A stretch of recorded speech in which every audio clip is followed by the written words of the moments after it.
Assalamualaikum sobat petani semua. Terima kasih sudah mampir di channel Giarta Production, channelnya petani masa kini.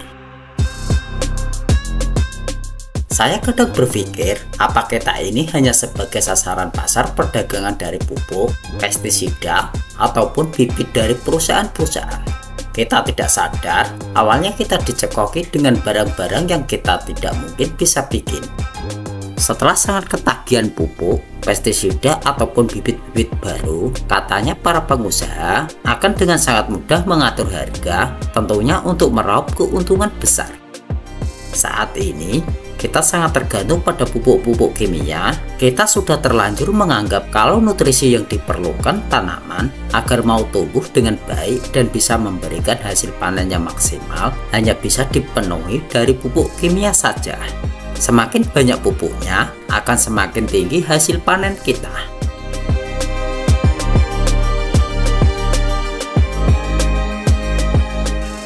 Pupuk kimia mulai diperkenalkan di Indonesia sejak tahun 1960-an, ketika pemerintah Indonesia bekerja sama dengan negara-negara barat untuk memperbaiki pertanian di Indonesia, yang pada waktu itu masih mengandalkan pertanian tradisional.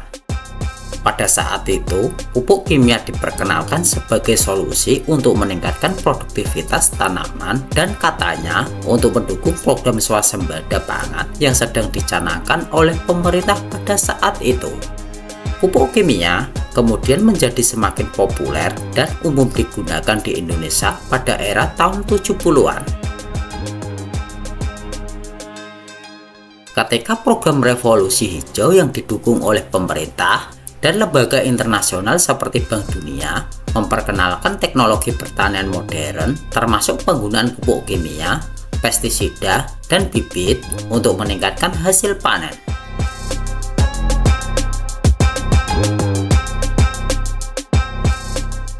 Dari ceritanya mbah saya dulu, para petugas pertanian sampai menaruh pupuk urea, pupuk KCL, dan pupuk kimia yang lain di pinggir-pinggir jalan dekat sawah, di galengan-galengan sawah juga, supaya petani mau menggunakan pupuk kimia. Dulu diberikan gratis supaya petani mau memupuk dengan pupuk kimia. Setelah 5 tahun berlangsung, dimulai di tahun 70-an sampai sekarang, kita sudah sangat tergantung pada pupuk-pupuk kimia. Akibatnya, sampai sekarang, untuk memenuhi unsur hara yang dibutuhkan tanaman padi kita untuk mencapai hasil panen yang tinggi, kita harus terus dan terus menambah dosis atau jumlah pupuk kimia di setiap musimnya. Tanah sudah terlanjur jenuh dan keras, sehingga sudah tidak bisa lagi menyimpan unsur hara atau nutrisi, dan mikroorganisme juga ikut mati.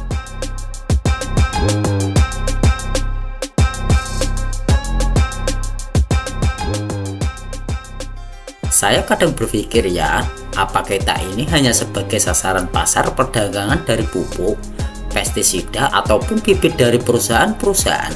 Kita tidak sadar, awalnya kita dicekoki dengan barang-barang yang kita tidak mungkin bisa bikin.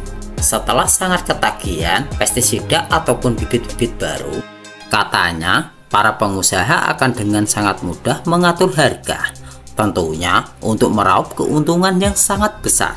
Akibatnya, ongkos bertani kita semakin tahun akan semakin tinggi. Lalu, apa yang bisa kita lakukan sekarang? Jangan mau begini terus-terusan, harga panen susah naik, sedangkan ongkos-ongkos bertani kita selalu naik. Lalu dapat apa kita? Mulai musim ini, ayo kita kurangi menggunakan pupuk urea, pupuk Ponska, dan pupuk tabur kimia lainnya. Awalnya kita kurangi saja sedikit demi sedikit sebelum bisa meninggalkan sama sekali pupuk-pupuk kimia tersebut. Kita mulai mengembalikan kesuburan tanah sawah kita dengan kita tambahkan pupuk organik, dan untuk memenuhi nutrisi yang dibutuhkan oleh padi, kita bisa lebih sering menggunakan pupuk cair semprot yang tidak merusak tanah.